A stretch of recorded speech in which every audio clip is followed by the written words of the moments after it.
Tony, thank you so much for being on my podcast, Jagged Parts. My pleasure. I'm a little bit exhausted now, but anything for you. Awesome. 6 hours of teaching. 6 hours of teaching. I probably need some water. If I fall down, nobody call the police. I've got water under the table. Amazing. Tony, let's start off with an origin story. Where were you born? Where'd you grow up? And how did you initially get into this industry? Okay. Yeah, born in Chicago. A lot of people who are raised in Chicago and get into the theater scene jump into comedy, improvisation, the Second City, and this was my background as well. Right. I kind of got into it late in life, so I was probably around 20 or 21 when I got into acting in general. Mm-hmm. Sat in on a class at the Players Workshop of the Second City, loved it. Was working a dead-end job, which I did for like 7.5 years, but in the meantime was taking acting classes. And one thing led to another. You would go into different comedy groups, you'd perform, you'd do a variety of plays, and really once you get bitten by the bug, as you may know, you just keep going and the road keeps changing and you meet new people and you make connections, which is half of what our industry is. It's who you know. Mm-hmm. And that was the thing that I sunk my teeth into. Just few people in Vancouver know that anymore that I do comedy. That is like my thing. But the dialect coaching has taken over because the need for that is stronger than the need for, let's say, improv comedy. Wow. So you started at Second City. That's a pretty great place to start. Yes. A lot of actors go to not such amazing places to well, learn. The funny thing about that is that while I was studying at the Second City in Chicago, I would audition for the actual Second City group. So you're training at the training center, and so my first 3 auditions for the Second City main stage, or for the touring company actually, I got to the finals each time. Okay. But I didn't get cast. So it's like, okay, well, I auditioned for the next year, and I didn't even make it out of the first round. And I'm like, what is going on? Well, I realized that I was a familiar face. And when you're a familiar face, you don't get the credit that you do, the new people get. So I drove up to Toronto and auditioned for the Toronto Second City and got cast there in a touring company in Toronto. I couldn't get cast in Chicago. Wow. And I don't think it had to do with, I wasn't good enough, because I was making it to the final cut each time and work with some awesome actors who are awesome actors, and I don't begrudge them, like, good for them. Mm-hmm. But I could not get cast in my own city. I had to go to Toronto. And the good news on that is, be proactive, people. If you're not getting it one way, go get it another way. That's the thing I learned. Right. Wow. So you moved to Toronto, and then how long did you spend in Toronto? I stayed a year or so in the Toronto Second City, in the touring company there. And then personal things happened, which we don't talk about. And I then moved back to Chicago. Okay. And continued on directing and producing and acting there. Okay, cool. So in total, how many years did you spend at Second City? About 2 years. 2 years. Mm-hmm. Okay, and then from there, where did you go next? Okay, in Chicago, returning back for about 6-ish years, 5-ish years, let's say. And I had always heard that Vancouver was like the big place. Now, this was when X-Files was still in Vancouver. Right. So this is the 90s? This would be, in the 90s, okay. Like mid to then late 90s. And I remember watching the Emmys one night, and they won for X-Files, won an Emmy. Mm-hmm. And I remember David Duchovny holding up the Oscar, and he says, "Thank you, Vancouver." And I'm like, Vancouver? Why don't I go to Vancouver? And so I had papers to work in Canada through the Second City. Okay. And I was a landed immigrant. And my thought was, what am I doing in Chicago where I can't really move up the ladder because films are not made in Chicago? They weren't then. Right. Or excuse me, they weren't cast out of Chicago. Right. And so I thought, well, why don't I just take this landed immigrant card and try my luck in Vancouver? So I moved out here. It's been now 20 years. I can't believe it. Wow. 20 years. Do you feel Canadian? The more I'm here, the more I realize how Canadian I'm not, even though I do have citizenship, and I don't want that to be an insult. Right. But anyone who is an American, right. And this is the thing about the United States, we know we're Americans. We know who isn't an American. And, that's just something that's always in our back pocket. So I'm not going to put down Canada or anywhere else in the world. It's just that you know your roots, just like you know your roots. Right, of course. Right. Cool. Wow. So you moved out to Vancouver. I mean, it's ironic because a lot of actors want to move to Los Angeles. Right. Like a lot of actors in Canada want to move to Los Angeles, want to move to the States, Yes. and you moved here. And I mean, now Vancouver, I think, is the second or the third busiest city for television production in North America, right? Yes, it's the third largest film and TV center in North America, Right. behind New York and Los Angeles. When I moved out here, people were saying, well, why didn't you just go to LA? Mm-hmm. I should have. We play the cards we're dealt, right? Right. And we play them the way we play them, too. If I were like a lot of the people in my peer group, I would have moved out to LA when I was in my 20s. But at that time, I just didn't feel like it was a thing to do. I really wanted to be among my friends and at home and my family. And it would have been a smarter career move just to go out there at an early age. But I came out to Vancouver when I was 38 years old. Wow. And I didn't want to go to LA because my thought was, these other people have they've broken the ground. But my thought was, well, if I go to Vancouver, I'll have a little cachet. I'm an American. Right. And I know that carries a little bit of weight here. And I've done awesome theater. I've done Second City. Let's try my hand playing that positive spin. And it was enough to hook an agent. It was enough to get me in the room to audition. Right. And so for many years, like from 98 through the early 2000s, before like business hit the skids in like 07 or 08, I was, doing commercials, doing voiceovers, animation, on-camera stuff. Not huge stuff, but enough to keep me working. Right. So how have you seen the industry in Vancouver change over those years? I would say if we work backwards from this year, I would say that Netflix and all these other alternate platforms, rather than just the ABC, CBS, NBC, and then CTV and Global, those, because there's so much more content needed, I would say needed. There's more opportunity. Netflix has done a world for Vancouver. I mean, a series of unfortunate events. I worked on that, dialect coaching that. Worked on Altered Carbon, season 1, working on that. Which is one of the highest budget shows. It is amazing. Yeah, it's amazing. And that's another thing. Now that the economy is rebounding, businesses are willing, including the entertainment business, they're looking to put more money on the line. Whereas before, it was like, I don't know, let's just do reality TV. It's safe. We don't hire a lot of actors, but now there's like major budgeted stuff. Like it seems like every year there's a new biggest budget movie that has some connection to Vancouver. Right. So I'd say, working backwards, Netflix is one of the biggest things, and the alternate media platforms are helping Vancouver tremendously. Okay. And might I say this, Lifetime TV, And Hallmark, yeah. I mean, people might think, oh, these are formula shows and only grandmothers watch. That's not true. They have appeal, and we love doing them here. Yeah, actually, Hallmark is in something like 95 million homes in the U.S. Yes, it's crazy. It's one of those things. And here's the other thing. People who have their finger on the pulse of what other people watch will realize you have to satisfy what people actually watch. In December, all the big, like this month, right? All the big hopeful, Oscar hopeful contenders will come out. But statistically, they're least viewed. Right. So Hollywood, if you want to get your finger on the pulse of America, just do a good story, a good movie. People want to see good stories. Yeah, and also I find, because we live in a world right now that there's a lot of turmoil, and people want to watch stuff that's just hopeful, that's kind of light sometimes. It just gives them, it sounds corny, but it's true. People don't want a headache after they watch a depressing film. That's right. Well, I think we're all the same in so much as, look, I'm not looking to pick a fight with people. We're just talking off camera about this. So we're not looking to pick fights generally.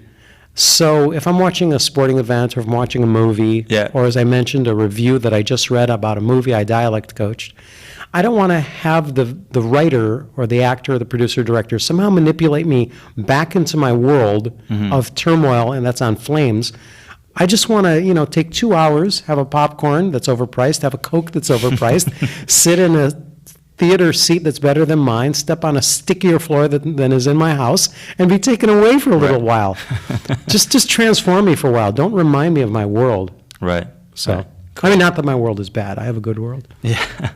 Okay. So when you first moved to Vancouver, were you already a dialect coach as well, or were you primarily just an actor at that point? Okay, that's a good question. I was primarily an actor, yet a dialect coach waiting to be, because part of my degree in Chicago was learning dialects. Oh, okay. And so part of my MFA was Dialects 1, Dialects 2, a variety of things, Right.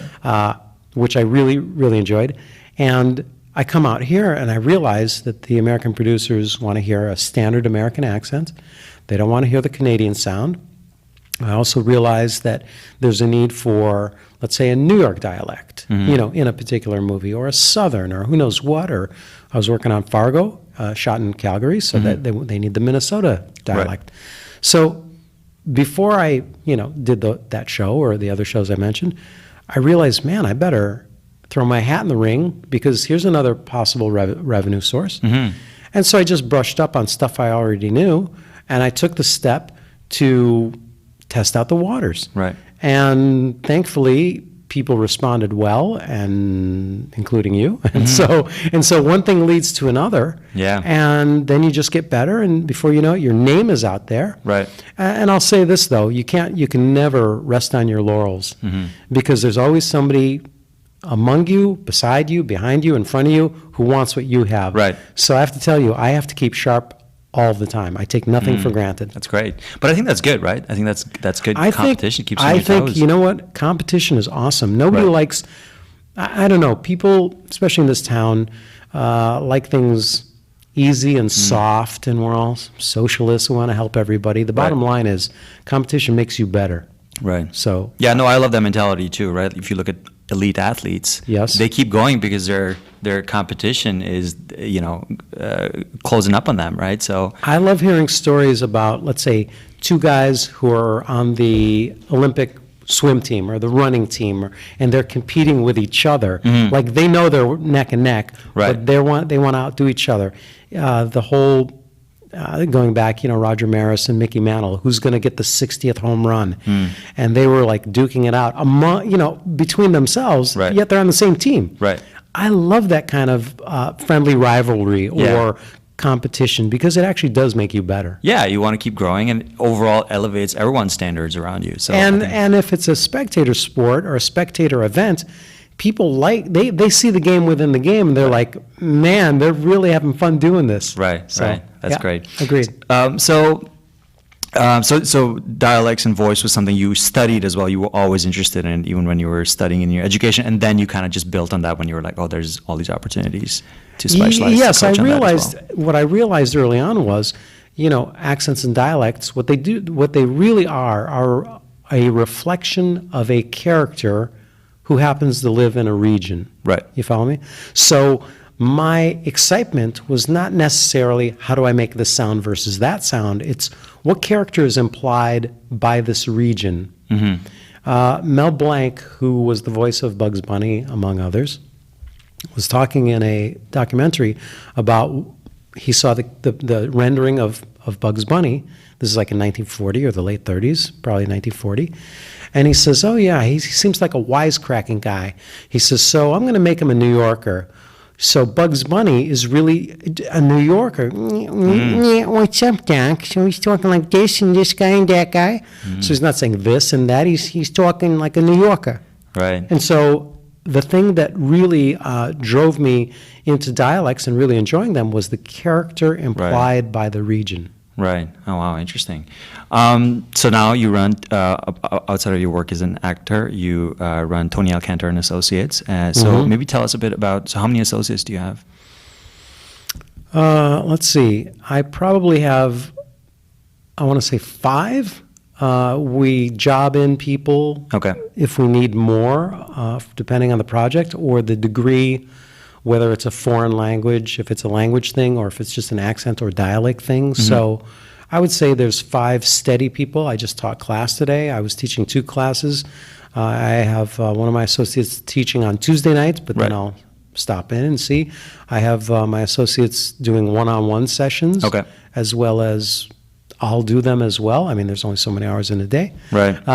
So I have, we'll say, a steady 5. Okay, great. So you obviously are very busy working on set as a dialect coach, and then you have these weekly classes. I noticed you have one for Commonwealth actors, so British, Irish, Kiwi actors. Yes. Yeah, we say Commonwealth, but the shorthand of that is if English is your first language, Right. it's for you. Okay. And then the class that I just finished up with today are those where English is their second or third language. Right. And the goal is to get each group speaking standard American English, Right. so they can be understood more based on the region that's set in the TV show or the film. Right. And do you notice there's a lot of actors from all over the world now in Vancouver? Or like Oh different? my gosh, my classes, especially for like this class, it's like the United Nations. We got people from everywhere. Wow. Although I'm happy to say I've got like 5 French women in this class, Cool. and whatever that implies. No, there's like a motherload of French-speaking people in this class, Oh, wow. and which is unusual. Right. Which is unusual. I've had a guy from Estonia. I've had a guy from Russia. I've had a guy from the Ukraine. I've had a woman from China, a woman from Korea. Like, it is like a couple people from India, but from different regions of India. Right. And we get a kick out of each other because even though you might think, oh, everyone gets along, they will tell stories about how their people don't get along with their people, Right. but here we are in Canada and they're friends. It's really funny. Yeah. That's funny. So is there, so obviously you're quite busy with on-set work. So how do you balance your schedule? As an actor as well, because you act You as sound well, like and my then- wife. How do you balance your schedule? Okay, well, this is why I've got these associates working with me, because Right. they take the pressure off of me when I'm needed on set. So, for example, next week, I'm out in Campbell River for 5 days. So I'm going to be like out of town. Right. Working on, it's a TV, I think it'll be TV. Do you call it TV shows if Yeah. it's streaming? So Oh, I yeah, call it yeah, TV. stream Okay. series, yeah. Okay, there's a show called C. Oh, yeah, the Apple show, right? Yes, Okay, that's cool. right. So I'll be there for 5 days. And then one of my associates will be taking over on Man in the High Castle, Right. which is what I'm working on that as well. And then another one will be teaching some of the classes for me. So the fact that I have people who I've trained, who I can count on, who are loyal, and who are excellent, that helps me. And I have an awesome wife who covers for me with the kids. She'll take care of the kids. That's awesome. So currently you're working on C and the Man in High Castle, which you've worked on for a few seasons now, right? Man in the High Castle, I'm working on the show Siren. Okay. I The work- Mermaid Show. That's a Mermaid Show, right? Yeah, that's right. So I'm working with Rena Owen. She's one of the top people on the show, top listed billed people on the show. She's from New Zealand. So what I'll do is I have to work with her tomorrow night. So we'll go over the script every new episode, Okay. and we'll just troubleshoot it. I won't actually be on set with her for that. Right. So I'll do that. I worked on the show The Chilling Adventures of Sabrina. Sabrina, okay. So I'll prep the actors when there's dialogue in Latin. So I'll work on that. So while I'm not necessarily there on set for those shows, I still Right. have my hand. There's a show in town called Surveillance. Okay. They're shooting the pilot starting, I think, the 3rd or the 4th. And so I met with the one of the leads on that just to make sure his accent is okay. So again, while I'm not maybe steeped in the show, I've at least touched base with several shows where they've jobbed me in to, keep things right. Okay. So the Man in the High Castle. Yeah. I haven't watched it, but I know about the show. It's set post Second World War, if the Nazis won, right? So Yeah. are there all kinds of accents in that show? German, British? So for that show, that's really a unique show in so much as there's a dialect coach on that show teaching some of the actors Japanese. Okay. That's not my skill set. Like There's the dialect or the language? the actual language. The language, The okay. language. There's another dialect coach who's on my team, let's say, but she's working with the German language. Okay. And then my job on the show is the lead actor is from England. Okay. And I help him keep his American accent in check. They brought in a character who was set in the South. There were 3 other characters that I just worked with on Wednesday night who were set in the South-ish. Also, I have to keep my ear on the Canadian sound because it is a specifically American setting. So those actors cannot sound Canadian even if they are Canadian. Right. So I've got my hands full. Yeah. How do you, let's say you're working on a show like that, and in the same day you have to work with multiple actors with multiple accents. How do you switch back and forth? I think everyone knows how to multitask. Okay. Or I think everyone can, multitask isn't the right word because that's not a good thing. To complete one task, take a breather, and then move on to the next task. Right. When you multitask, you kind of screw up everything. So really what I have to do is focus on the one actor, the one job, go have a coffee, come back and work with the other actor on another thing. It is not easy. And as I hear myself speak, I must be Superman because this is really hard what I'm describing because I can't believe I do all the things that I do and still am alive because it's hard. Yeah, I'm just thinking going from like a German accent to a Southern accent, they're so different. Yeah, it is. But again, if I'm dealing with the one actor doesn't have to do both things. So there's my guy for this, there's my gal for that, and you just work it that way. Right. Tony, I'm curious. So you mentioned the lead is British. There's obviously a lot of British actors who work in American film and television. From your experience, do you find there's any particular reason for that?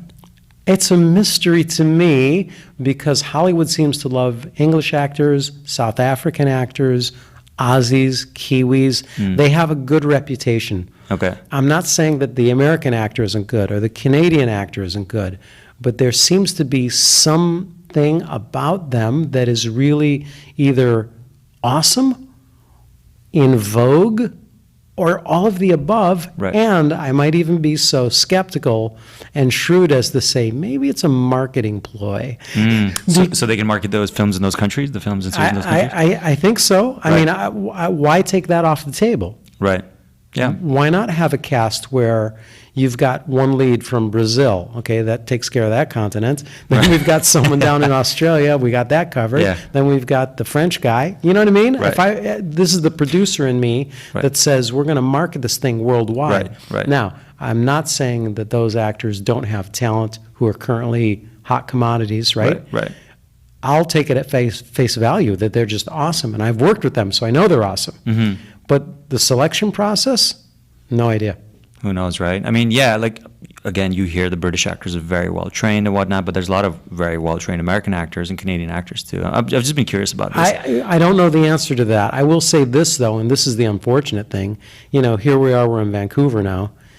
Unfortunately, it's like, and I know there will be people who disagree with me, but the Canadian actor in Canada doesn't seem to have the cachet as the strong English American fill-in-the-blank actor. It's almost like, yeah, Canada's a good setting. We like the tax credits, but do we have to hire them? You know, and I could be wrong with my perception on this, but it's almost like, here, I'll put it this way. To be a famous Canadian actor, you've got to move to LA first. Right.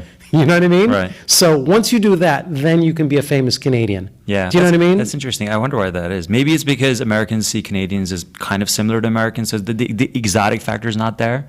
You know? Yeah, I'll agree with you. There is no wow factor to come to the sunny shores of Vancouver. Really? Are they really that sunny all the time? But if I say, you know, we've got this one actress, she's from Barbados. Right. You're like, never heard of it, but Barbados, that sounds sexy. You know what I mean? Yeah. There's a cachet with the unknown. Canada is like the 51st state. It's just north. Right. I think that is one of the factors, I feel. Who knows? But it's I 100% agree with what you said. I mean, it's been the case for more than a decade that for films, Hollywood films, more than 50% of the revenue comes from international box office. Yeah. So, like, my background is Indian, and a couple of years ago I went to India, and the new Fast and Furious film was out, and they had cast a famous Indian actress, but she was not the lead. She was one of the supporting actors. Lead is Vin Diesel. But when I was in India, all the posters showed her as the lead. Like it was like, come watch her. I'm like, she's not the lead, but they're marketing her as the lead because of so many people there, 1.3 billion people, right? So that's right. It's definitely a marketing thing. It's a marketing thing, although I don't know. Don't you think that people are just more the same than different? Yeah. Like, I don't need to see a clone of myself in a movie to see the movie. Like, Right. I would rather see someone who's not me. Right. That I want to see. Yes, I agree, but I think also, this is still a fairly recent phenomenon, all this international casting. So for Yes. a lot of people in these countries, they're not used to seeing people like themselves in these big films. So it is Okay. an attraction. I mean, I think give it another 10 years, Yes. that novelty factor will go away. It might just wear out. Yeah, but Okay. right now it's still, I think it has that novelty factor, I feel. Okay. Did you see Crazy Rich Asians? I did not watch it, but I know of it, of course. Okay. Well, I was talking to a dialect coach who I know about it, and she's from China. She's from China, and we talked about it afterward. And I said, okay, there's crazy rich Asians in the movie. I can relate to every one of them. It's not Right. exclusively an Asian story, Right. because for every little ism that was in the actual story, I could say, well, Italian families act that way, or that's a typical Jewish American family, or that's an American black family. You understand? Right. So, and I don't know how popular it was. It seemed to be a big movie. I thought the story was great. It's just the story is awesome. Right. Whether that like pulled in money from the Asian community exclusively, I don't know. I told everyone it's a great movie. Right. Not because they're crazy and rich and they're Asian. It's just a Right. good story. Right. I mean, yeah, for sure. It's universal. We're all the same. I would like to think so, yeah. Yeah. Cool. So what are some of your favorite shows that you've worked on in Vancouver as a dialect coach? One of my favorite shows, which was actually filmed in Calgary, is Fargo. Right. Yeah. That's one of everyone's favorite shows. It is just a hoot. Yeah. The writing is awesome. Right. Everyone has a fondness for that. During season 1, it was really funny because as the weeks rolled by and all the actors are doing, and I was in charge of the whole cast. Right. And so as the weeks rolled by, you'd hear the crew would be working. They'd be, the grips would be carrying something, and somebody would say, "Okay, we need a 20,000 K light over in stage 3." Right. And the guy would go, "Okay, you betcha." Everyone "Oh gets yeah, it. real good. I'll bring it there. Yeah, real good." And they got infected by it, and so it was really a fun experience. And another thing that made it fun was we're all freezing to death. Yeah. Because everything is Calgary exterior winter. and Right. winter and snow. Some people on some of the shoot days that we had, it was so cold. You'd be walking by someone, you couldn't even tell who it was because they're in their parka, they've got their snowmobile Right. goggles, Right. they've got their fur, you can't tell if it's a man or a woman. It Right. was so All cold. covered, yeah. And I remember talking to one of the members of the costume department, and I said, this really stinks right now, and we're in pain, but 6 months from now, we're going to laugh. Yeah. When you clean up with the Emmys. Yeah, well, 6 months when we're warm and thawed out. yeah. Yeah, we're going to, but Emmys too, of course, yeah. But that's one of the funnest shows I've worked on. That's awesome. That's one of my favorite shows to watch. So on season 1, you work with Martin Freeman and Billy Bob Thornton, Well, right? He was in it? the entire Yeah. cast of which Martin Freeman was the number 1. Right. Billy Bob was number 1, just on the cast list. Martin was number 2, and the rest of the awesome actors from all over. Right. What is Billy Bob like to work with? He is awesome. Yeah, because a lot of characters he plays they're just so like you'd be scared of them. But how is he in real life? Okay. And if you're listening to this, the fear is that he is like one of his characters. Right. This guy's a jerk, right? Right. He is not like that at all. When I'm on set and I got my headphones on, you can hear what people are saying to each other, obviously. The director will say to Billy, and this was like absolutely true. It's like, okay, Billy, what we're going to do is you're going to enter here, you're going to, look over the room, then come down, hit your mark, give it a look and, just deliver your line or something, whatever the director would say. Mm-hmm. And Billy's like, okay, let's do it. Every time. Okay, let's do it. Sure. He was never, my character would say this, and I think he would be, as my faint British, like Billy Bob is British. He never got into the obstacle, nor did he lord it over anyone that he's Billy Bob Thornton. Don't forget me. I won an Oscar. Don't forget me. Mm-hmm. No, he'd just go, okay, we can do that. Sure, let's try it. That's my impression. Sure, let's try it. All the time, every time. He's one of the most amenable people. He's a good old boy. He's a Southerner, right? He knows he's got a scoundrel past. He admits it. He tells some pretty funny stories. Right. But he's not a scary, mean, ogre, violent person. I was so pleased to work with him. I was thankful to work with him. And he's a hard worker, too. Oh, wow. Okay. A really hard worker. Great. I mean, his performance in that series is just so good. Just as his restraint, the restraint with which he acts is a masterclass. He invites us into his world, and you're always watching, like, what is this guy thinking? What is going on up here? Right. Yeah, mesmerizing. Martin too. Just really very thoughtful actors. Different allure to each one. Right. But the thing that they do both is they bring you into their world, and you just can't help but being riveted. Rufus Sewell on Man in the High Castle. This is an awesome actor. Every time we're just watching the monitor, the crew, and we're just like, man, this is just. Can you believe that take? Can you believe that take? Wow.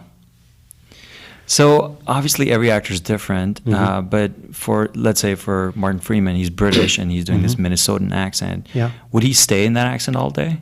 Yeah, that's awesome. What he did was, before we even went to camera, we had a week of prep before we rolled. So he was in town for a week, as was I in Calgary. And I would work with the actors, and he requested the most time with me. And he's very upfront.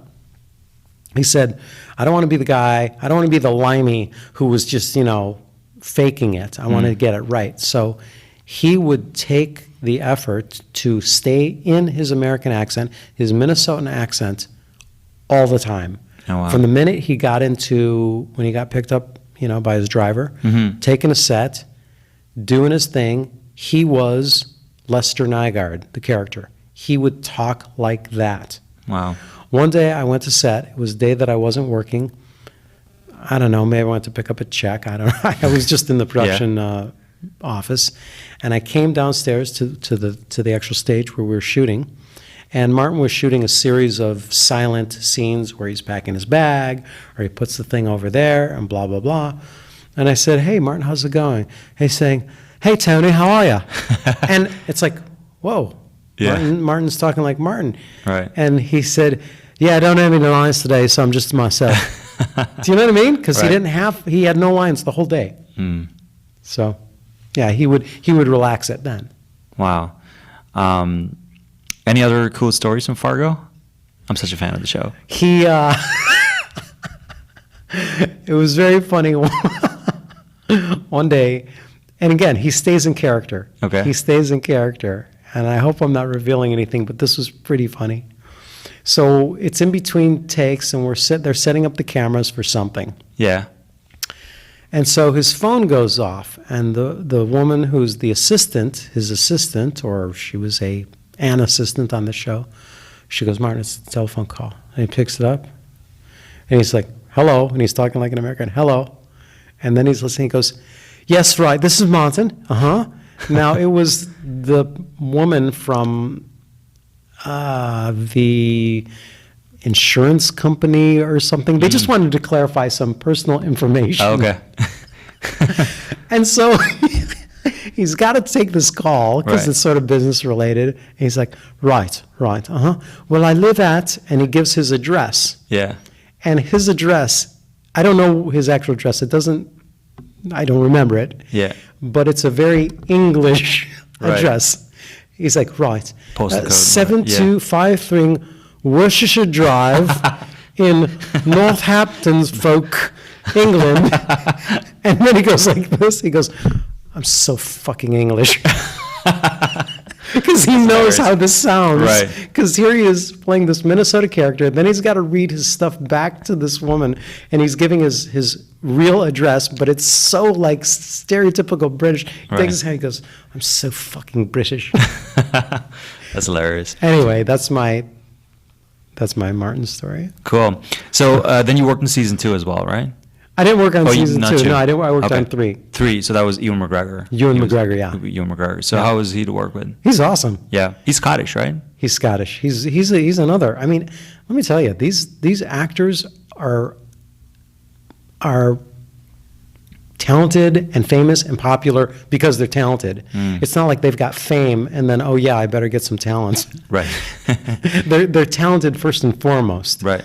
And the thing that I love about working with high caliber actors is they 100%, they're like, okay, you're here to help me. Okay, let's do this thing together.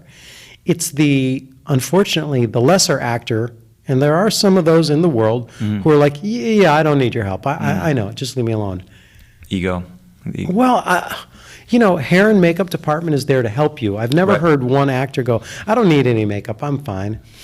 But for some actors, it's like a personal affront Yeah. if you try to help them on what may be deemed a more creative thing. And here's one of the delicate things about my position. I've got to respect that. Right. Because it's not my neck on the chopping block. Right. It's theirs. I would recommend, if you're an actor and you're checking this show out, whoever we are, we're there to help you. Be kind to us because we're on your side. Yeah. But by and large, that's the minority. Most of the actors, I would say a great majority, are awesome to work with. They're great talent, and 90% of them, 95, are actually great people. I wish I could hang out with them, some of them. I'll watch them on TV. I'll go, oh, there's so-and-so, and I know them by first name. Right. There's so-and-so. And I'm warmed when I see something good is happening in their life. And I'm angry when I see some gossip about a particular actor who I've worked with. Right. And I'm like, come on, leave her alone, leave them alone. They're nice people. Yeah, yeah. I mean, obviously, these are, when you have people who are stars, there's all kinds of people. But like, I always found it strange as well, what you said, some actors take it as a personal affront. I mean, that most elite athletes in the world have coaches. Like, some actors think it's an affront to their own ability. I find that bizarre. I mean, like you said, a coach is there to help you elevate your performance and get That's the best right. out of you. And if LeBron James has a coach, why can't you have a coach? I find this really funny because I draw a lot of analogies between sport and As and do performance. I. Yeah. Yeah, we're there to help. So just take the help. There is, when I first started working with Rufus on Man in the High Castle, he made a comment to me about a previous dialect coach he had worked with. He didn't say a name, and we met for the first time in the production office, and we're, in essence, laying down the parameters. And he illustrated what the parameters were by telling me about a previous coach he had worked with, and his commentary was that the coach would intercede where there was no intercession needed so that he could justify his position. I see. It would be like a fire extinguisher putting little fires on the ground so you could then use it to put out the fire. Right. And I said to him, I said, I will not do, I said, that's not my thing. Right. I said, I'm there to put out the fire if there's a fire. We'll work on fire prevention if we need to. And then you're on your own, because the last thing an actor wants is some busybody trying to make himself important when the director and the producer and the actor and the other actor and the other actor and the other actor want to keep plowing full steam ahead. Right. And he is a great guy. A lot of times on set, he'll even say, he said to me once, he goes, Tony, your being here reminds me of what I have to do. You just being here. So I can talk to him about other things like, how's the family going and Right. whatever. So we've got a nice little rapport in that regard because I'm not nitpicking him. Right. But that's a healthy relationship. He doesn't spurn my help when I have to intercede. And, we'll do some, maintenance work when we need to. But he knows why I'm there, and he's awesome. Right. So a question I have is, like, what is the process of working on set when you're there as a coach? So let's say you're watching a take, and then you pick up an incorrect pronunciation in the dialect. So then you do tell the actor, or you tell the director, or it depends? Yeah. Okay, well, and this is a very general question. So in general, Right. I'll work with the actor before the take. Right. So we might just run lines. Yep. And every actor is different. Some actors don't need to run lines. Right. Others want to run lines exclusively, right? And you've got to let them lead the charge. Okay. When I was working with Mel Gibson and Vince Vaughn, I said to the producer, I said, how do you want me to work with this? Because we had rehearsed several times before we went to camera. And, I didn't know what the transition was from rehearsal to being on set. Right. And the producer said, well, let Mel and Vince, let them let you know. Okay. So from time to time, it would be like, Mel and Vince want to run the lines with you. You want to run with them? see. Like, yeah, sure, that's why I'm here. So, like you said, so sometimes I'll get to set, I'll run the lines with the actors. Maybe that's the agreement, or maybe they're just in their safe space. If I'm watching a take, generally it's the master shot. It's the wide shot. If there's a flub or something that's not 100%, I'll listen for, did they get it the next take? Do I know their habits? Is he going to get it the next take? And I'll really show amazing restraint, and I've learned this over time. It's to not try to put out the fire. I may say to the actor when they go for the close-up, I might say, okay, let's run this, because in the wide it was a little iffy. It was 90%. Let's make sure it's taken care of in the coverage. And more than not, the actor will say, great, because everyone knows the close-up is the shot, right?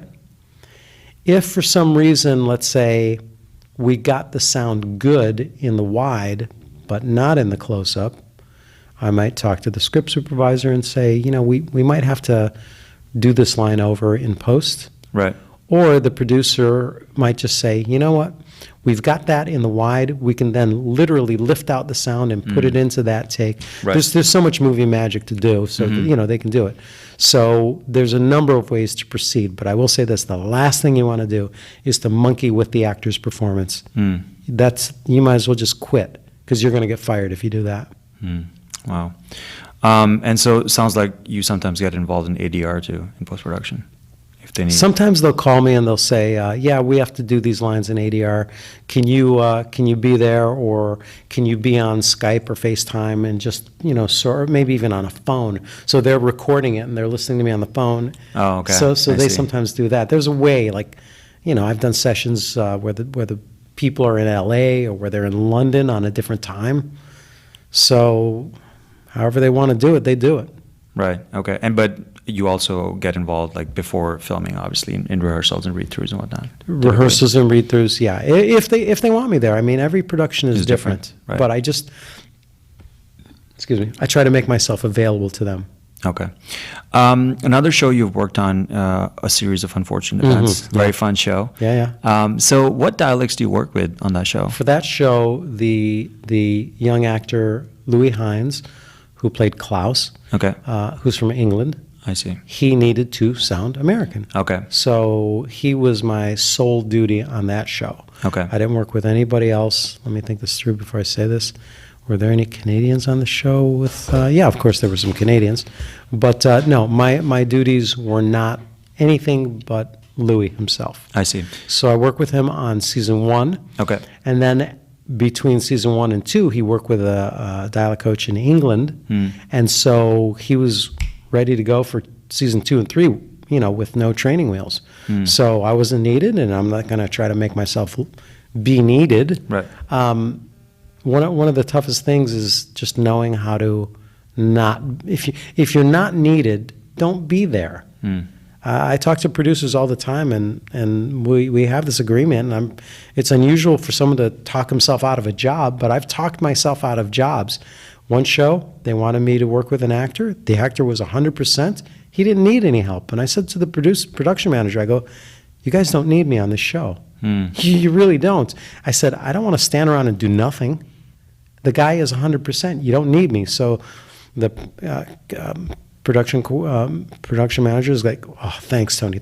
Because that means, you know, Right. less payroll. Right. And, you know, I want to help people. I don't want to be just oh, there's Tony. He's eating up the budget. Right. Nobody wants that. Yeah. So from your experience, I mean, there's a lot of American productions that come up here. I mean, let's face the facts, the tax cuts and the Canadian dollar being lower, and there's a lot of crew here. That's obviously one of the reasons they come. But Yes. what are some other reasons they come here? Well, one, we're on the same time zone as LA. Right. So it's easy to get talent in and out Okay. with a direct flight. Okay. That may not sound like a reason to film in a location, but case in point, I was told that Fargo season, when they were, you know, conceptualizing it for the, you know, small screen, they were thinking about shooting in Winnipeg. But Calgary won because there were more direct flights from New York and wow. LA, Okay. where Winnipeg, they were connecting flights. Oh, wow. So Winnipeg almost won that one, or the Winnipeg area. Right. Almost won that lottery for that show, but Calgary got it. So why Vancouver? Is it just the tax credits? I don't know. I mean, it could be. I would think the crews are excellent. I would think that the locations are excellent. And then I guess at some point it's just, oh yeah, Vancouver. So maybe reputation then just takes over. Right. Not to rest on your laurels, Right. right? Is it the local talent that they enjoy? Well, we've already ruled that out. I mean, I mean, I think the Yeah. local talent is comparable. Right. What kind of reputation does local talent have with producers and directors? And obviously, this is a general question. Like some Yes. actors can be amazing here. Yes, So, yes. but in yes. general, Well, there's a difference in the cultures. right. And the American culture in general is more forward, aggressive. We tend to take up a lot of space. The Canadians tend to take up small space. They tend to be, you know, the stereotype is apologetic and retreating and stuff like that. And unfortunately, when I'm teaching my classes, I'll say to the actors here, you know, you have to understand the lay of the land. Americans, sorry, I'll put it this way, any national knows a fellow national by the behavior, not just the language. Right. So when a culture breaks with another culture, you go, oh, they're not really like us. And then we tend to dismiss that culture. So to be specific, more Americans are outgoing, they're loud, they're brash, they're confident, they're cocky, they're rude, you know, they're obnoxious. Okay, that's counter to the Canadian culture. Polite, quiet, nice, shy, behaved, British, you know? So when the Canadian actor comes in to audition for something, that actor is not so used to being loud and cocky and forward. And I say to my actors, your well for that emotion and that persona doesn't go as deep as the Americans for that thing. It doesn't mean you have to do it all the time, but if the director wants you to be that kind of jerk, can I swear? Yes, absolutely. That asshole character Yeah. who's at the end of his rope and is calling the other guy out and says, you know, I want that thing now. Give it to me now. Yeah. Well, the Canadian culture doesn't allow for that because you do that and it's going to be a hate crime. Right. You follow me? So when I, as an actor, case in point, I play a lot of guys, either in voiceover or in person, who are like these rude, loudmouth, jerky characters. And I thank my American background because what I think really happens is the Canadians here, and this is general, they don't either want to go in that direction Right. or they can't go in that direction. You know, the older I get as an actor, you know, I'm married, I have kids. I know what love is. I know what pain is. I know what joy is because of my family, my wife and my kids. And so the actor who isn't married and has kids can't play that as deeply as I can. And it's experience. Life and all experience. That. It's life experience, right? Someone who's had someone die, they can. So I'm not saying let's all go, you know, die. But the American experience is deeper on the extremes. Right. because we're willing to show it. Yeah. Whereas the Canadian isn't. And I tell every actor, go say what you think. Go out and do it. When we're in class together, go to the extreme. Because if you're not going to do it here, where are you going to do it? Right. At Starbucks? Right. No. Yeah, I mean, I find that a lot of Canadian actors, first and foremost, are afraid of confrontation. Right. That's a big one that comes up at some local But Canadian again, you actors. as an actor, how are you going to play a guy Yeah. who's confronting another guy Right.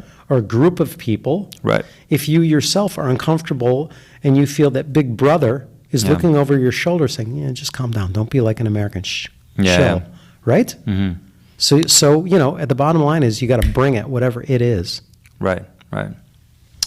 It's ironic because I was actually not born in Canada, so I don't have that problem. Where were you born? In India. What is the culture like there? It's different. I mean, it's totally different from North America, all right? But you can't call it more confrontational, but like I'm comfortable in conflict Great. as a person, That's but right. I try to be nice in general, but Yes. but I'm comfortable with conflict. Whereas like you said, Canadian culture is very non-confrontational. Like people will say something behind your back and they will say something else to your face. That's right. And I have to tell you that you've got to lay it on the line in life. Right. If we only live once, then why would you be retreating from the life you're living? Right. And again, like you said, you want to be kind, you want to be polite, you want to be civil, you want to be tactful. Right. I had a woman say to me once, she said, wow, you can really tell that you're an American. Or sorry, no. Here, check this out. She says, you can really tell that you're not from here. I said, really? How's that? She says, you say exactly what you think. And think about it, think about the reverse of that. So you can tell that I'm not from here because I say what I think. So that means that the people who are from here don't say what they think. How would you like that on your grave? Yeah. He never said what he thought. Wouldn't that be Yeah. horrible? Yeah, I hate that too. I personally prefer like the American style too, because I would rather just know what's on your mind. And because a lot of people say something to you and then behind your back they have a different attitude towards you, and I would rather just know what it is, where I stand with anyone. Rather than a two-faced thing, because you can hash differences out when your cards and mine are on the table. Right. I can't play a game with you if you're like, let me think about that. Maybe. Right. No one wants to, when you talk about sports, when you're watching a sporting event, you want to know where the ball is. Just not, Yeah. we're both not going to touch the ball. Yeah, you go first. You go first, yeah. And by the way, it's not like I don't say what I think. Right. I actually don't say everything I think because I'd be punched in the face if I Yeah, did. of course, So of I course. do show tact, people. Of course. I mean, that's a generalization too, that all Americans are just brash and they just have no filter. It's not that. It's what you said. It's about being tactful, and Yes. where you do need to address something that needs to be addressed. You're not just going around like a ticking time bomb, exploding at everyone. Yes, let's hope. I mean, that's a bit of a like a stereotype of Americans people have, and it's not true at all. No, what it is though, is it's comparative. Right. So when people say Americans are loud and rude and brash, they're comparing the American to themselves, right? I find that, so for example, I have some clients who are Russian. They think of themselves as Americans do of themselves. Right. Pretty cocky, Yeah. loud, aggressive. They were a superpower too. So they had a reason to be that way too. Right. The Russians can play Americans more easily than, let's say, a Canadian can play an American. That's true. Just in persona. Right. Their sound is very different. Right. So there's that. Cool. So on that, I know you probably get asked this question a lot, but yeah, what are some of the top, like for Canadian actors, the top things they should be working on? Dialect-wise or just as an actor? Let's say as an actor first, Okay. in that persona. Yeah. Okay, here's the thing. I've taught at a number of different acting schools in my life. David Mamet has a great book. It's called True and False. It is a great book. Now, he's a Chicago guy. When I was coming up in theater, he was already well established, but everyone was talking about David Mamet. Pretty raw, pretty gutsy. He directs, he produces, he writes, Pulitzer Prize winner, probably an Oscar winner on some level. In his book, he says, take the minimal classes you can. In other words, get a working knowledge of what acting is. Learn basic skills, and then go practice. So although I've worked at some schools that are, let's say, 6 months to a year. And even though I have an undergrad degree in theater and a Master of Fine Arts in acting, even though I've got all that training, I got scholarships, so I didn't have to pay for it all. You don't need that kind of education to be an actor. What you need is to learn the basics. Don't waste all your money. Take that money that you would have spent on the school and do your own play. Produce your own short film and get as many connections as you can as quick as you can. When you sit in a classroom scenario, you're sitting there and these aren't the experts. You want to make connections as fast as you can with people who may or may not be experts. You understand what I'm saying? So let's even say that the people in the classroom teaching are the experts. Do they have the connections? Right. And if they have the connections, why am I paying this much money for a connection? Why don't I just go straight to the connection, save some money, put on a show, and risk it? I had a guy in Chicago, a good friend of mine, who was always taking a Saturday class with, we'll call him James, who was the guru of the classes. So this actor friend of mine, good friend of mine, was always in James' comedy class, year after year. James would put up these plays, but my buddy would never even audition for the class because James didn't think he was, but he would take his money. Right. And I don't go for that kind of thing. You know, just save your money and do it yourself. Don't waste your money. Get the connection you can. That's the number one thing I would say. Learn the basic skill of whatever it is, even accent-wise. Learn the basics and then go practice. When I teach my class, I tell my actors, I don't want to see you after this. Go practice it. A lot of actors like the security of being in class, being among the same people. It's like a security blanket, right? Right. No, get out there in the big bad world. Go throw your money down, write a play, rent a space, get a camera. Like, it's so cheap to do stuff now. Do it, try it out. There's so many, go on Craigslist, you'll see people they need actors. Do some real work. Get out from don't expect your agent to do it for you. Don't expect the school to do it for you. Go out on a limb, There was a story I read, or a book, or I don't know what it's called. I think it's a book. It talks about adult children, something, or adult adult, or the grown-up baby, or I don't know what it is. About Man-child? Something like that, about a generation of people who want to stay on their parents' health care till they're 26. They don't move out till they're 30. Like, grow up already. Right. And that's part of the culture. If you're going to be an actor or an entrepreneur or whatever you're going to be, try it out. Yeah. Don't stay where it's safe. The quote is, "No man has ever ventured to seek the other shore by being afraid to leave this shore." Yeah, that's true. You got to get out there. Yeah. Well, a lot of actors just wait around too, right? They wait for auditions, wait to book the job. Yet there's a million and one stories, like Sylvester Stallone, who was tired of being a C and D list actor. He writes Rocky. And there's many stories that people will tell on that. I don't know which one is true, but he did write it. Right. And he did star in it, and they did the movie. It won an Oscar. That certainly opened some doors. Yeah, he sold his dog too. Was that it? Yeah, he sold his dog because he didn't have enough money at that point.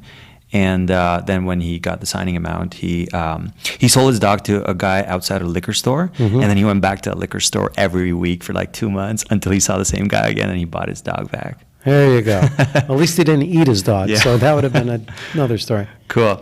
What about dialect-wise? Okay, so the Vancouver actor, when I teach, let's say, a class or one-on-ones, doesn't matter, I say to the actor, I will teach you the most requested dialects for this region. So an actor might come up to me and say, yeah, I want to learn a New Zealand accent. Yeah. Okay, I can teach you that, but it's not needed. Right. It's not requested. Why do you want to learn it? Right. If you want to impress your friends and the ladies or the guys or whatever, sure, but I would shy away from that. I want to learn an Aussie accent. It's not really requested. I want to learn an Irish accent. Not so much. Right. Rare, maybe. Scottish, not in this market, not really. I want to learn a British accent. Good. Working class British. Okay, got it. That's Right. requested. Russian. Yep. German. Oh, yeah. Yeah. Italian. Some projects. Spanish. A little bit. French. Yeah. Right. So there's a handful of them Right. that you, and then you go into the U.S. dialect. New York. Yep. Boston. Oh, yeah. Minnesota. Definitely. But even shooting in Vancouver, the Boston accent, or New York, how useful would that be for a Vancouver Oh, yeah, actor? yeah. I did a commercial here for Panago Pizza. Oh, yeah? Where I played a New York taxi driver. Okay. So there's that. This location doubles as New York. Okay. And I'm not even talking about animation. Right. There's even more stuff there. But I'm talking about on-camera stuff. So, yeah, definitely New York. Definitely, as I said, Man in the High Castle. There are a couple characters who are, from the South. Mm-hmm. So the Vancouver actor must have a good Southern accent, two Southern accents, let's say. For as long as Fargo goes, a Minnesota accent. New York, Boston, yeah, better have those down. A general American accent, right. definitely. Right. And know the degrees of them. Mm-hmm. Meaning, if I'm a New Yorker in a story, am I the only New Yorker in this story? If I'm the only New Yorker in the story, I have to know, don't do it too thick. That's a problem with a lot of actors. I see. They're the only character of that region in the story. And these guys are doing this big sort of Joe Pesci thing, right? About that son of a bitch who stole my shit. The coffee and the dog. And all. Yeah, my dog is out there and he's barking. But if you're the only New York character, right? Even if you're like some street thug or whatever it is, you can talk with a New York accent like this. I'm talking, it's kind of light, right? Right. Open the door, rather than open the door, open the door. You know what I mean? Yeah. So a light touch is one of the hardest things for an actor. Right. Because the actor always feels like, I need to do more. So those Right. would be the accents and dialects, I would Okay. say. And obviously, I know this is that's a podcast episode in itself in terms of the sounds and whatnot, but like top 3 or 4, like the schwa, and like what are some things that really. Rephrase the question. Okay. So what are, let's say, the top 5 sounds that the Canadian actor needs to work on for the American dialect? I know this is a topic I in know itself. I know what you're saying. You're saying, what must the Canadian do to sound like an American Yes. in its most broad sense? Yes, as a general sense? American, yeah. Okay. Canadians, as an identity, veer more toward a British pronunciation Okay. than an American pronunciation on a handful of words that you can extrapolate to another handful of words that explode to another handful of words. So, even in our conversation, I could hear what you were saying. You said something earlier about generalization. Mm-hmm. And I would not say the word generalization. I would say generalization. Generalization, right. Realization. Realization. Authorization. Right. If you watch the news in the last 6 months, every newscaster said this: the denuclearization of the Korean Peninsula. And not one of them said the denuclearization of the Korean Peninsula. So, in a nutshell, that azation thing, generalization, authorization, specialization, organization, you got to get, as a Canadian actor, you got to know not to defer to the British. Americans in general, and I'm talking about a general American accent, we're not going to go literally. We're not going to say futile. We're not going to say hostile, agile. We're not going to say director. We're not going to say, oh, I've been watching you. Bean. We're not going to say that. We're not going to order a herb chicken sandwich. Herb chicken? I don't know who that is. And in general, what I'm saying is, you've got to know what sounds too British. Right. Because Canadians flock to England as their identity. Right. But not so much as you would say, pass the butter, I need more water. Right. Because if that were the case, the Americans would just go, okay, great, they're England, I got it. But, Canadians, language-wise, straddle the fence between the two countries, as well as Scotland and Ireland. And we just go, this is a hodgepodge, just let me cast an American I don't understand. So that's number one. Number two, the stereotype is oot and a boot. Yeah. Oot and a boot. No one ever says that. I would say out and about, but clearly the Americans hear it as out and about, like Don Cherry. Don Cherry would be like, "You kids out there, you hit that guy, you kids out there." And he's got Scottish roots. That's where that sound comes from. So you got to get your outs, abouts, snout, south, route, get that together. And the other one that you have to get, which is akin to the other one, is the difference between conversation and conversation. Someone call a cop, someone call a cop. So the sound of cop, stop, you better drop that. Man, it's pretty hot out. That vowel sound, you've got to learn to overdo it, because that's how we do it. Right. So I just sold you all my magic. There's Wow. more. Yeah, There's more. of course, but, that's a huge, that's a but that's huge thing in itself. absolute. Yep. That's absolute. Okay, cool. Thank you for that, Tony. Mm-hmm. So how do you balance all this work that you do, coaching actors on set, in classes, in your own acting? Well, what I've done is I've told my agent, listen, I'm booked on these shows. I just can't audition. Right. So I just have to not pay it any mind and take that off the table. I can't get myself involved in so many projects that I'm getting anxiety over it. I've got enough anxiety with just getting from A to B, and with maintaining, the things that are important, like my wife and kids. So I've got to sometimes take that off the table. However, there have been 2 projects in the last, I would say, year that I actually dialect coached, and I was on the show. Oh, cool. Yeah. I was on an episode. I dialect coached an actor on iZombie, and I was also on an episode. Okay. And it's really fun because they're, "Oh yeah, I know you. Yeah. You're the guy who's working with blah blah blah." So that was good. And then I was on an episode. I dialect coached on Project Blue Book. Okay. And then later I auditioned for a role, and I got booked on that. Oh, cool. So they remembered me as the dialect coach, but the crew at that time had also been working on Man in the High Castle, and then we were on hiatus from that show. So I knew the crew from Man in the High Castle. Right. So that was one of the most fun sets I was on working as an actor, because I felt awesome. I knew everybody. I felt really comfortable. That was really I don't know when that show comes out, Project Blue Book. It's on the History Channel, I think, or A&E. Cool. I think they're both the same thing, or one is parent to the other. Right. But sometimes I will actually, be on both shows. That's happened twice. Right. That's awesome. So, but obviously it comes down to your availability, and you have to book out. So do you miss the opportunity to act, as maybe you're not able to do it as often as you would like? No, I don't miss it. In fact, I'm a little spoiled, because I'll get, production managers calling me. We want to know your availability for the show. Can you send me your resume? I send it through. They give me the thumbs up, and I've got a job. My agent calls me. Yeah, you've got a request for an audition. Oh, great. Go to this place.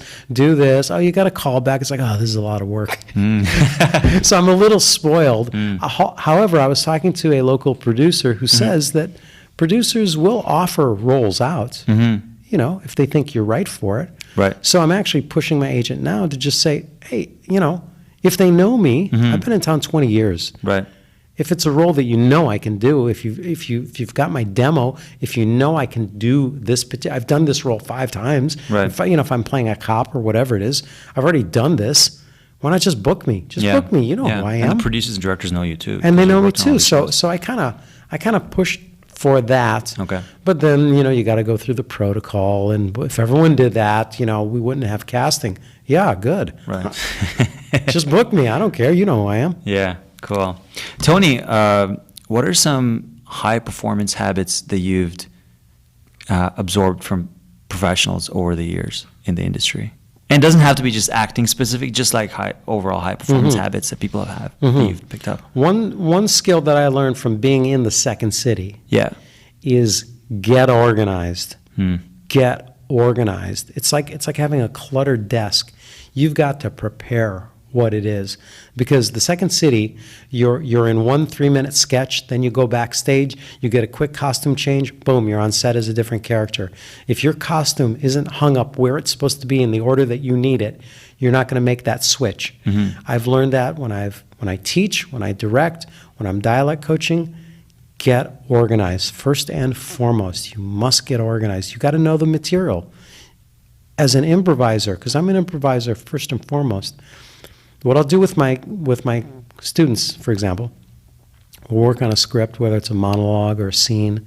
So they'll be monkeying around with it. It's a cold read. And then I'll say, put the script down. You don't need it. And they're chained to the script.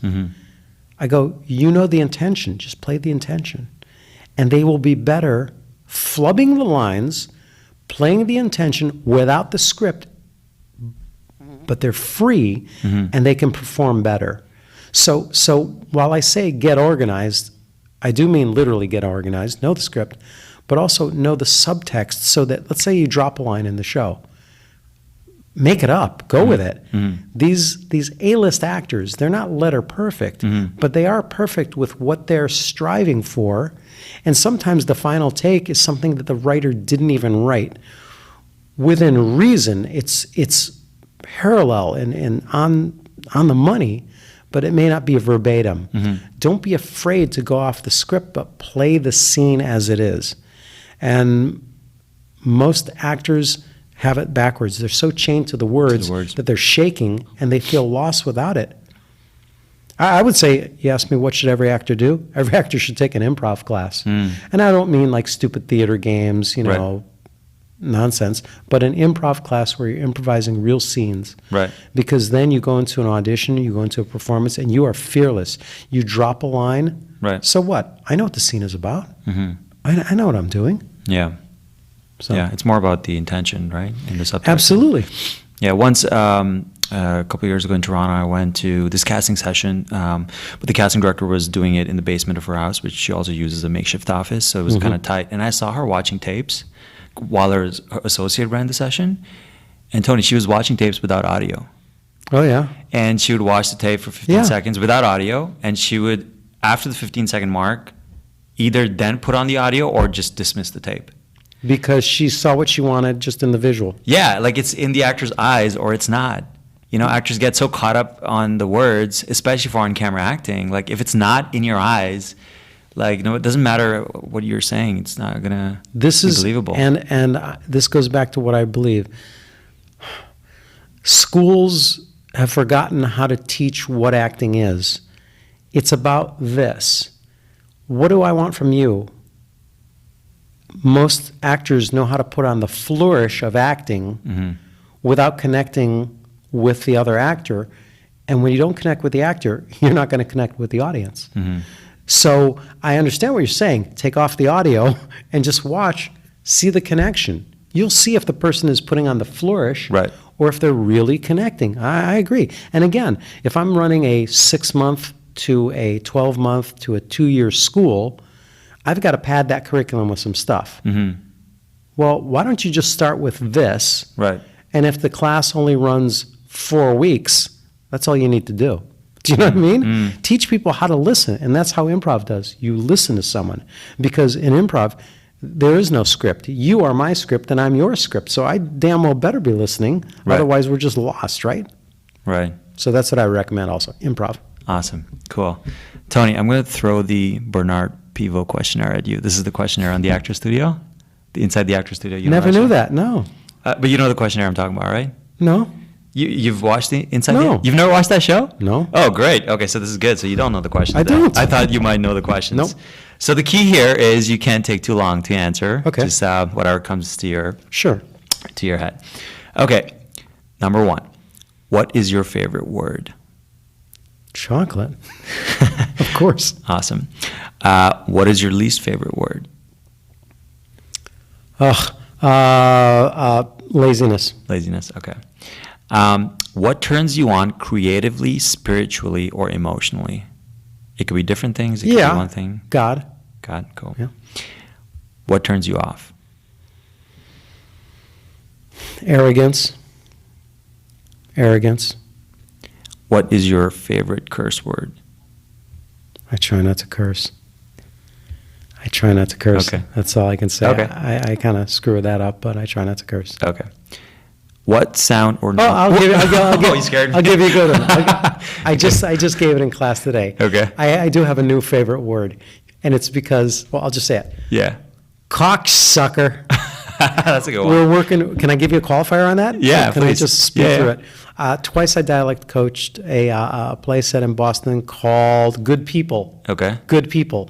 And there's a line of dialogue when the women are playing bingo and the woman loses out to bingo. She goes, cocksucker. and when it's just my favorite line, cocksucker, because Yeah. it's so Boston. Yeah. Anyway. It is good, especially when female characters say it. I find it That's more just powerful, right? Cocksucker. It's so Chicago. You say that here, and people will think you died, okay, or think you're trying to kill them. Anyway. Cool. I'm glad we got that one on Okay, record. right. What sound or noise do you love? I actually, even though I don't like cats, I like the sound of a purring cat. A cat that purrs is a great sound. Yeah. I find it amazing. I don't actually like cats because I'm allergic. Okay. I like dogs, but the sound of a purring cat is really awesome.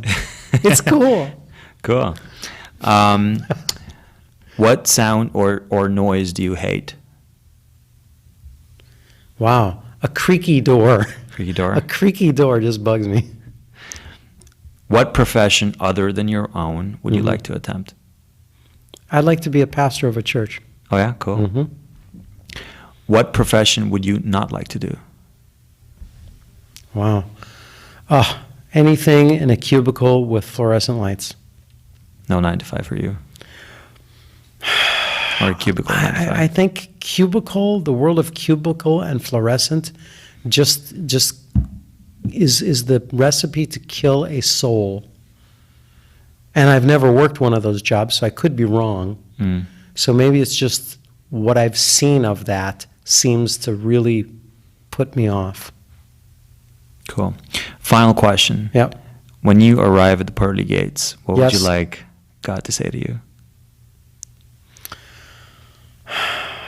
Well, it's biblical. Well done, my good and faithful servant. Cool. Last question for you, Tony, before we Yeah. end this interview. I'm not going to the pearly gates today, am I? What's that? No. I mean, I want to go, but not today. Well, that was a hypothetical Yeah. question. What are some pieces of advice you would give a young Tony when you were just starting out in the business? Yeah. Be more patient. Wait on the Lord. That's right out of the Bible. But, and be more patient. I spun my wheels a lot, which a lot of youthful people do. Mm-hmm. A lot of it comes out of fear, distrust. Take it easy. But I think the nature of youth is to spin your wheels. Mm-hmm. I think the nature of youth is to want it all. And when you get older, you see young people and you say, wow, that guy's got a lot of energy. And he burns the candle at both ends. And she's taking the bull by the horns. So I don't think there's any changing to that. Okay. But I would say that, and as a father of 2 kids, Mm-hmm. I do say that. But the question is, would the Tony of now be listened to by the Tony of Right, then? And the answer right. is no. Right. And also, would you be the Tony of now had you been on a different path? You know? This is getting deep. Yes, Yeah. this is the butterfly effect, Right, right? right. Or once you go back in the past, Right. you then change the future. So Right. you're not. Yeah, I got it. Right. I understand. So it's really a question about wisdom Right. of the old speaking to the ignorance of youth. Maybe let me rephrase the question a bit, because in terms of like a life philosophy, we can Yeah. get really deep here. But Yeah. in terms of maybe just navigating the industry, Mm-hmm. what would you tell yourself about, or like a younger actor watching this? Yeah. A teacher of mine said to me, I'll just give you this quickly. I was going to, I'm actually a licensed hairdresser, believe it or not. Oh, really? Yeah. Wow. So I went through the whole 2-year program for that. Okay. So In Chicago? In Chicago. Okay. So while I was doing that, a director of mine, his name was Martin DeMatt. He's since passed, I think, in 2002, and was a great teacher, a great mentor to a lot of actors in Chicago and LA. And so I was at a party. It was actually Super Bowl 21. And so we were at his place with a bunch of guys. We're watching the Super Bowl, but we're not really watching the Super Bowl. But we're talking, and I said to Martin something about I had signed up to go to, cosmetology school, beauty school, right? He says, why would you do that? I go, well, I've got to have a job to, fall back on in case acting doesn't work. He says, well, why don't you just try acting? I go, yeah, but Martin, I've got to have something to pay. He goes, just act. And I'm giving him all these excuses. So he says to me, here's a pencil. He drops it on the floor. He says, try to pick that up. So I pick it up. He goes, no, listen to my words. Try to pick it up. He drops the pencil. I go, okay, pick it up. He goes, no, try to pick it up. And I go, what are you talking about? He goes, try to pick it up. And I look at him. He says, you can't try. You're either picking it up or you're not. He says, just act. In other words, go for the thing you're going for. Don't go for the backup to the thing you're going for. Go for that thing. Years later, or at that time, Nike, just do it. One of the best quotes in the world. Just do it. Yoda, there is no, what to do? Try, or there is no, do or do not, there is no try. Do or do not, there is no try. And that's exactly it. Just go toward that goal a little bit every day. And I would tell myself, don't be obsessed with it. Just move toward it. I was very obsessed to be in the second city. And I did get into the second city. But I'll tell you, a good friend of mine at the time said, man, you were a jerk to be around. Everything you talked about was that. And I was off-putting to a dear friend of mine. I didn't even know that. But he came clean. He's like, you were an asshole to be around. So, I would say go for it, but still be livable. Just be social. Don't be a jerk. And I don't know. I wish I could have done that over. Right. Because it's a marathon, right? It's not a sprint. It's not like people are in a rush to get somewhere in 1 year. But it's I think so too. And the bottom line is you got to be at peace with if you make it on your timetable or not on your timetable. A guy I knew whose children I was teaching in a preschool class. I hadn't seen him in a long time. So I said to him, hey, his name's Lauren. He says, how's it going, Lauren? How's it going, Tony? I said, pretty good, Lauren. And I mentioned about the kids I have. I said, yeah, I'm pretty late starting. And as he was walking down the passageway, he goes, yeah, but at least you started. And his kids, he's got 3 kids, and they're obviously older than mine, but he said something smart. At least you started. And that's exactly right. Right. At least I started. Okay, that's it. Right. That's a great, Tony, I could do this all day. You're yeah, I know. I'm just older than you, so I've got more stories than you. Maybe that's it. But that's a great note to end the episode on, right? Just go ahead and do it. Go out and do it. Just do it. Nike has it right. Do it, not the backup. Okay. Thanks so much for being on my show, Tony. Well, my pleasure. Thank you.